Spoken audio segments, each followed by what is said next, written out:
స్తోత్రం. Hallelujah. Praise the lord. ప్రభు పరిశుద్ధ నామమునకు మహిమ కలుగును గాక. క్రీస్తునందు ప్రియులారా, దేవుడు తన మహాకృపను బట్టి మరొక నూతన ఉదయ కాలంలో వేకువన లేచి ఆయన నామాన్ని స్తుతించగలిగే చక్కటి శ్రేష్టమైన అవకాశాన్ని ప్రభు మనకి ఇచ్చారు. అందును బట్టి ఆయన గణనామానికి మహిమ ప్రభావములు సమస్తములు కలుగును గాక. క్రీస్తునందు ప్రియులైన దైవజనులకు, స్నేహితులకు, విశ్వాసులకు, సహోదరి సహోదరులకు ఈ కార్యక్రమాన్ని వీక్షిస్తూ నన్ను ప్రోత్సహిస్తూ ప్రార్థిస్తున్న బిడ్డలందరికీ యేసయ్య నామములో శుభాభివందనాలు తెలియజేస్తున్నాను. మరొక శుక్రవారం దినాన్ని రీతిగా ప్రభుని స్తుతిస్తున్నాం. అందును బట్టి సంతోషిద్దాం. మీరందరూ బాగున్నారు కదండి? చాలా సంతోషం. మీరంతా బాగున్నారని నేను ఎంతగానో సంతోషిస్తున్నాను, ఆనందిస్తున్నాను. ప్రభుని ఎంతగా గణపరుస్తున్నాను. రండి, ఈ దినం కూడా నేను ఆహ్వానిస్తున్నాను మిమ్మల్ని ప్రేమతో. అనుదిన అభివృద్ధి ఉదయకాలపు ధ్యానాలు ఉన్నటువంటి ఈ ఆధ్యాత్మిక కార్యక్రమంలో నాతో పాటు పాలుభాగస్తులై ప్రభుని స్తుతించండి, వాక్యాన్ని ధ్యానించండి, దైవాశీర్వాదాలు పొందుకోండి. మీ దగ్గర బైబిల్స్ ఉన్నాయా? తెరచి చూడండి. లేని పక్షాన చదివే మాట వినండి, జాగ్రత్త గ్రహించండి. వాక్యదానంలో పాలుభాగస్తులు కమ్మని మనం చేస్తూ మొదటి యోహాను పత్రిక 2వ అధ్యాయము 3వ వచనం. మరియు మనం ఆయన ఆజ్ఞలను గైకొని నెడల దీని వలననే ఆయనను ఎరిగి ఉన్నామని తెలుసుకుందాము. దేవుడు తన పరిశుద్ధ వాక్యాన్ని మనందరి కొరకు దీవించును గాక. తలంచుకుంటూ మూసుకుందాం, ప్రార్థన చేద్దాం. ప్రేమ కలిగిన తండ్రి, స్తోత్రాలు. నీ కృపలో, నీ కాపుదలలో నా తండ్రి మమ్మల్ని బలపరుస్తున్నందుకు వందనాలు చెల్లిస్తూ, నీ సన్నిధి కాంతిలో నాయన నీ యొక్క బలమైన రెక్కల చాటున దాచిన విధానం కొరకు స్తోత్రాలు చెల్లిస్తున్నాం. ఇగో మనకు నూతన ఉదయకాలం శుక్రవారం దినాన వైకున లేచి మీ నామాన్ని స్తుతించే చక్కటి అవకాశం మాకు ఇచ్చారు. ఈ ఆధ్యాత్మిక కార్యక్రమంలో అనేక మంది బిడ్డలు పాలిభాగస్తులై వింటున్నారు, బలపడుతున్నారు, ఆత్మీయంగా దీవెన పొందుకుంటున్నారు. స్తోత్రాలు, కృతజ్ఞత చెల్లిస్తున్నాం. ఈ దినం కూడా నడిపించి నీ కృపలు భద్రపరచు. యేసయ్య నామమున అడుగుతున్నాం తండ్రి, ఆమేన్. చాలా సంతోషం ప్రియులారా. ఇక్కడ యోహాను భక్తుడు రాస్తున్న చక్కటి మాట, దీని వలన ఆయనను ఎరిగి ఉన్నామని తెలుసుకుంటాం. ఇప్పుడు ఆయన ఆజ్ఞలను మనము గైకున్నప్పుడు దేవుని స్తోత్రం చెప్దాం. ఇక్కడ మనం గమనిస్తే యోహాను చెప్తున్న చాలా శ్రేష్టమైన మాట ఏంటో తెలుసా? దేవుణ్ణి తెలుసుకోవడం గురించి, అంటే దేవుని తెలుసుకోవడం గురించి మాత్రమే కాదు, కానీ ఆయనను వ్యక్తిగతంగా తెలుసుకోవడం గురించి చాలా స్పష్టంగా ఈ మాటలు రాయడం జరిగింది. దేవుని స్తోత్రం చెప్తాం కదా. అంటే మనందరికీ దేవుడు తెలుసు అండి, కానీ వ్యక్తిగతంగా ఎంతమందికి తెలుసు? ఎంతమంది వ్యక్తిగతంగా ఆయనను పూర్తిగా ఎరిగి ఉన్నారు అనేది ఇక్కడ ప్రశ్న. గమనించండి, తెలుసు అనేటువంటి మాటను గమనిస్తే ఈ పత్రికకు, యోహాను పత్రికకు అది మూల పదం అండి, తెలుసు.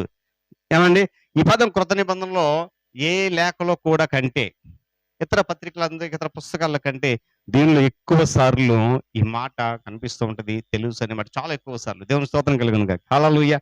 చూడండి, ఈ వచనంలో చాలా సందర్భాల్లో మనం గమనిస్తాం. యోహాను ఈ వచనంలో సాక్ష్యాధారాలపై, రుజువులపై ఆధారపడి మాట్లాడుతున్న మాట ఏంటంట? మనము ఆయనను ఆజ్ఞలను గైకుంటే దీని వలన ఆయనను ఎరిగి ఉన్నామని తెలుసుకుంటాం. దేవుని స్తోత్రం. మనకందరికీ తెలుసు దేవుడు. దేవుని స్తోత్రం కనుక. హల్లెలూయా. చూడండి, చాలా మంది అంటండి తెలియకుండానే తమకు దేవుడు అని తెలుసుకోవచ్చు అనే మనుషులు ఉన్నారట. చాలా మందికి తెలియదు దేవుడు, ప్రభు ఎవరో తెలియదు, క్రీస్తు ఎవరో తెలియదు, రక్షణ మార్గం అంటే ఏంటి తెలియదు. అయినా కూడా వారు అనుకుంటారంట ప్రభు మాకు తెలుసు అనుకునే మనుషులు లేకపోలేదు. తెలియకుండానే ఆయన తెలుసుకునేటువంటి మనుషులు. ఆయన ఎవరో తెలియదు, ఆయన చేసిన కార్యాలు ఏంటో తెలియదు, ఆయన గురించినటువంటి వాస్తవాలు తెలియదు, కానీ తెలుసు అనుకుంటే మనుషులు అంటారంట. ఏదో ఉద్రేకపూరితమైనటువంటి, ఏదో ఆ యొక్క ఆ కోపంలోను, లేక ఉద్రేకంతోనూ, కోపంతోనూ, లేకపోతే పట్టుదలతోనూ, ఏమండి, నిగూఢమైన అనుభవం మూలంగా తెలియకుండానే ఏమండి తెలుసు అంటే ఎంతవరకు సమంజసం అండి? గమనించాలి. ఉదయకాల సమయంలో వీళ్ళు గమనించాలి. ఏమండి, నిగూఢ అనుభవం కావాలి. క్రీస్తు లోతుల్లోనికి మనం వెళ్ళాలి. ఆయనను తెలుసుకోవాలంటే లేఖనపు లోతుల్లోనికి మనము వెళ్ళాల్సిన అవసరం చాలా ఉంది. చూడండి, ఎందుకంటే పిల్లరా, ఈ లోకంలో చాలా మోసగించేటువంటి బలమైన శక్తులు ఉన్నాయంట. నిజంగా చాలా మంది మనుషులు ఉద్రేకపూరితంగా ఆయన తెలుసు అనుకోవచ్చు అంట.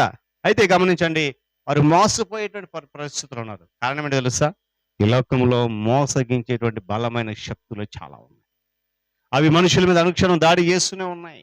ప్రాముఖ్యంగా ప్రభు నద్దకు వచ్చే వారిని, ప్రభుని విశ్వసించిన వారిని, ఆయన మార్గం నడవాలని ఆశించే వారిపై విపరీతమైన దాడులు చేస్తూ ఉన్నాయి అనే విషయాన్ని గమనిస్తాం. పెడదారి పట్టిస్తూ ఉన్నాయి. అందుకే యోహాను ఇర్మియా గ్రంథకర్త అంటాడు 17వ అధ్యాయం 9వ వచనంలో, హృదయం అన్నిటికంటే మోసకరమైంది, అది ఘోరమైన వ్యాధి కలది, దానిని ఏమని గ్రహింపగలవాడు ఎవడు లేడు. ఉదయకాల ప్రియ దేవుళ్ళు గమనించండి, మన జీవిత విధానంలో, మన విశ్వాస యాత్రలో, మన క్రైస్తవ దైనందిన జీవితంలో ఏమండి అందుకు ఆధారము కనిపించని పక్షంలో, అంటే ఆయన మనకు తెలుసు అనేటువంటి ఆధారానికి రుజువు కనిపించిన పక్షంలో మనకు దేవుడు తెలుసు అని మనం ఏమాత్రం కూడా అనుకో.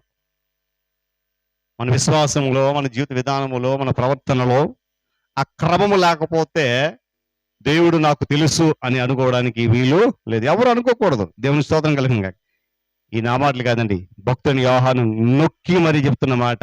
నీకు తెలియకూడదు దేవుడు ఎలా తెలుసు అని చెప్తావు? ఏమండి, ప్రశ్నిస్తా ఉన్నాడు ఇక్కడ. మనం గమనించాలి. నిజంగా దేవుడిని తెలుసుకోవడం అనేది మనుషుల మీద గొప్ప ప్రభావం చూపిస్తుంది, గొప్ప ప్రభావం చూపిస్తుంది. దేవుని స్తోత్రం కలిగి ఎవరైతే నిజంగా తెలుసుకుంటారో, ఎవరైతే నిజముగా ఆయన లోనికి వస్తారో, ఎవరైతే నిజంగా ఆయన దరికి వస్తారో వారిపై ఆయన ప్రభావం చాలా ఎక్కువగా ఉంటుంది. అది వారి హృదయాలను, వారి తలంపులను, వారి ఆలోచనలను, వారి ప్రవర్తన సహితము మార్చేస్తుంది. హల్లెలూయా. దేవుని తెలుసుకోవడం అది వారి జీవితంలో పూర్తిగా మార్పే, అందులో ఎటువంటి సందేహమో లేదు. దేవుని స్తోత్రం చెప్పండి. హల్లెలూయా.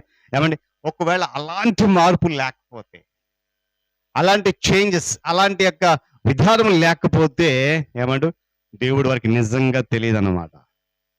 ఆ ప్రవర్తన మార్పు లేకపోతే, తలంపుల మార్పు లేకపోతే, నడవడికల మార్పు లేకపోతే నిజంగా వారికి దేవుడు తెలియదు. దేవుడి మాటలు మన కొరకు దీవించును గాక. కళ్ళు మూసుకురండి, ప్రార్థన చేసుకుందాం. ప్రార్థన.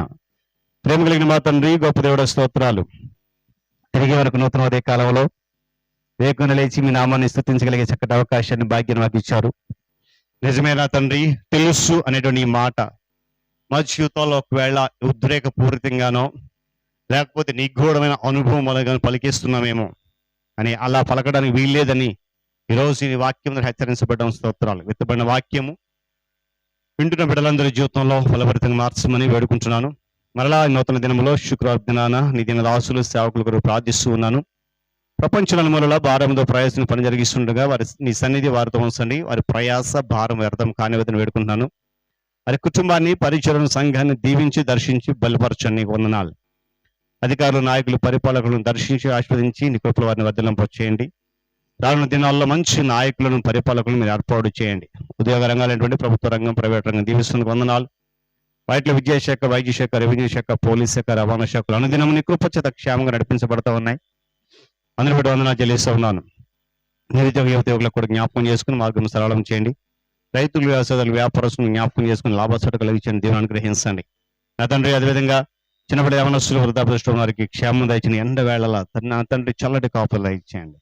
అదేవిధంగా నా తండ్రి అనారోగ్యంగా బాధపడిన అనేక మంది ఈ ఎండలో నా తండ్రి వరకున్న బలహీనత ఇంకా అధికమై ఎంతో రోధిస్తున్నారు, బాధపడుతున్నారు. నిశ్చితమైన వారందరిని ఒక్కసారి దర్శించి స్వస్థపరచండి. తోట వెళ్ళిపోతే యవనస్తులు ఉన్నారు, వాక్యం సంధించి పట్టుకోండి. సత్యం అనుసరించక అసత్యంలోనే బ్రతుకుతున్న అనేక మంది సత్యము నీవుని గ్రహించి కృప దయచేయండి.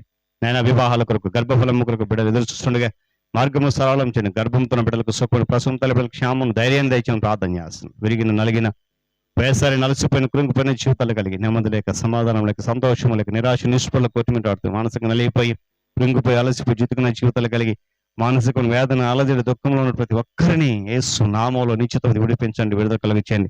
శ్రమలు, సమస్యలు, ఇరుకులు, ఇబ్బందులు నుండి, కష్టాలు, నష్టాలు, ఆర్థికంగా, మానసికంగా, శారీరక ఇబ్బందులు నుండి నా తండ్రి నీ కృపచేత వారిని విడిపించుకుని ప్రార్థన చేస్తాను. కన్నీటి, దుఃఖ, వ్యాధి నుండి విడిపించండి. నేను అది పరీక్షలు రాసిన బిడ్డలందరికీ చక్కటి ఫలితాలు ఇస్తున్నాను. నీకు స్తోత్రాలు. 10వ తరగతి పరీక్షలు నా తండ్రి నాయన కొంతమంది రాశారు, మరికొంతమంది నా తండ్రి ఆ యొక్క పరీక్ష ఫలితాలు విడుదల కొరకు ప్రార్థిస్తున్న సహాయం అనుగ్రహించమని ప్రార్థన చేస్తున్నాను. నీట్ ఎగ్జామ్ కొరకు, డిఎస్సి కొరకు సిద్ధపడిన బిడ్డలున్నారు. నేను వారికి మార్గం సరళం చేసి నీ కృపలో భద్రపరచండి, క్షేమం దయచేయండి. ఈ దిన ప్రయాణం కొరకు వందనాలు.